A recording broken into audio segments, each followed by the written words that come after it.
R$500 bilhão. Esse é o montante que a Previdência tem a receber dos maus pagadores. Resolver as deficiências do poder de cobrar do Estado. Esta é uma tarefa árdua que impacta diretamente na economia do país. Henrique Meireles garante que essa missão está entre as prioridades, respeitando o devido processo legal. Essa questão da cobrança, isso está melhorando bastante. Agora, existe toda uma situação no Brasil de devedores de longo prazo e muitas vezes empresas que são quebradas, falidas, né?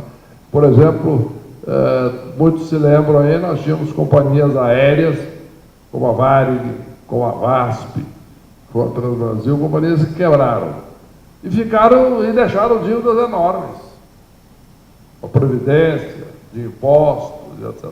Essas dívidas são incobráveis, obviamente, porque as companhias quebrou. Às vezes nos aeroportos a gente vê lá algumas sobras, algumas carcaças velhas de avião, né? Estão lá nas margens da pista, poluindo a pista, né? E os aeroportos terem onde guardar aquilo, que são resultado, o que resta dessas companhias. Então, tudo isso, evidentemente, está sendo resolvido. Agora, o mais é importante, estamos fazendo isso, melhorando muito, é a cobrança ativa, dentro do processo legal, porque vivemos num país que tem Estado de Direito, né? Então, a cobrança tem que obedecer todos os procedimentos legais, de direito de defesa, etc., de apuração, e então vai para a justiça, e às vezes tem recurso, muitas vezes a Receita cobra, coloca até uma multa, né? Mas, às vezes, a empresa recorre, vai para o judiciário, aí primeira instância, segunda instância. E existe para isso exatamente a Procuradoria que vai cobrando até o final, para receber. Então, estamos recebendo cada vez mais, mas é um processo que tem que obedecer, evidentemente, todo o processo judicial brasileiro. Vivemos numa democracia, ainda bem. Vivemos num Estado de Direito. Nós, se vivêssemos aqui numa ditadura, possivelmente estaríamos todos aqui lutando para voltar a instaurar a democracia, a liberdade, etc. E temos que seguir os procedimentos da democracia. Outro fator que interfere negativamente na vida do brasileiro é a corrupção e seu poder corrosivo. O ministro afirma que há solução e que o crescimento do país depende dessa mudança de atitude, da valorização da ética, do respeito e da honestidade. Primeira resposta, o primeiro ponto importante é que quem vai trabalhar para resolver todas essas questões, em primeiro lugar, precisa oferecer um exemplo. Tem que começar por aí.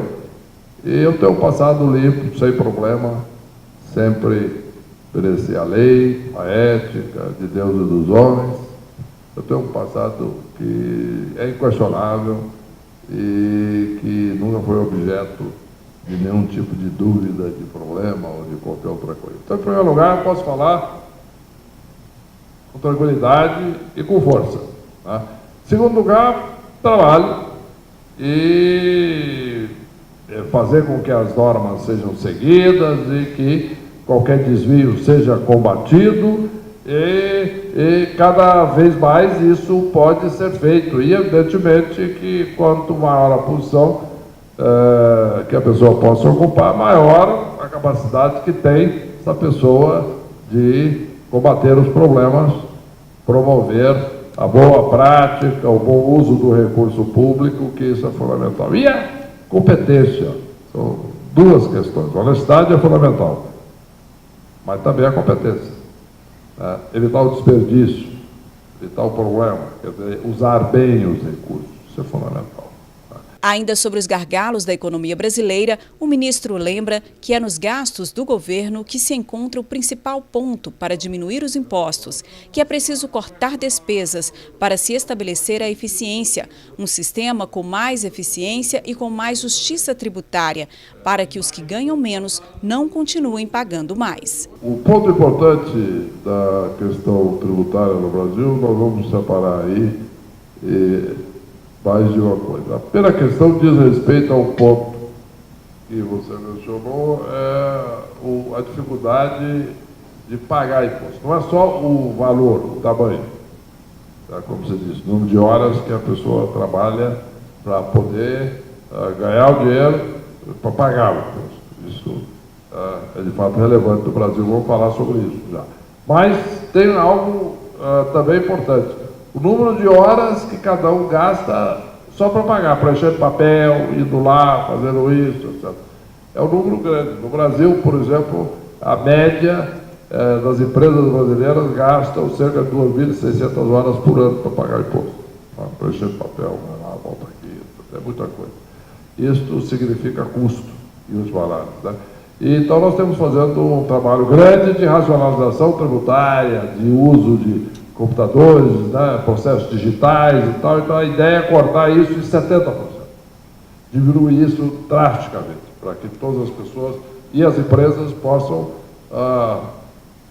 gastar menos tempo para cumprir as suas obrigações tributárias. Isso é um dado importante. Outro dado é o tanto de imposto que se paga. Tá? Bom,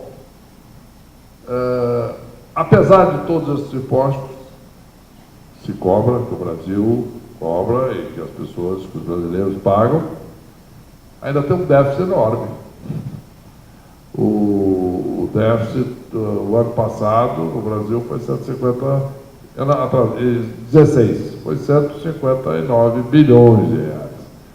Significa que as despesas cresceram mais ainda, como eu mostrei. Então, onde é que está o ponto? Para que o país possa diminuir os impostos, tem que diminuir as despesas, porque senão só diminui o imposto e não diminui as despesas continuam a crescer, como é que vai pagar essas despesas? Com mais dívida. Mais dívidas, alguém tem que pagar, que é o povo, uma hora, e mais juros. Então, nós temos que cortar as despesas. Resumo, tudo começa com aquilo que eu mostrei.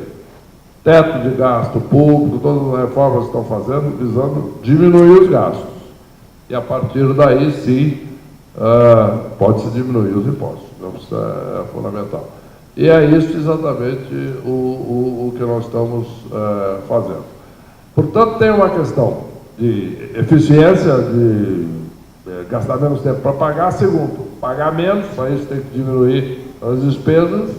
E terceiro, que é aí uma questão de âmbito da reforma tributária, que é exatamente como cobrar esses impostos. Que aí é outra coisa, que de fato, da maneira como é feito hoje, como é o imposto apenas, principalmente, né, tem muita coisa, de fato, que é o imposto igual para todos e em termos de valor, e aí quem ganha menos acaba pagando um percentual maior, que é o problema de alguns tipos de impostos sobre bens e etc. Então, está todo um estudo em andamento para nós termos, além de ser mais eficiente, uma maior justiça tributária. Isso é um projeto de longo prazo. Você mencionou, não só agora, mas nos próximos anos. Eu acho que, de fato, um projeto desse, uma mudança desse porte, dessa magnitude, que leva tudo isso em conta e enfrenta e resolve todos esses problemas, é um projeto de alguns anos. É um projeto de país.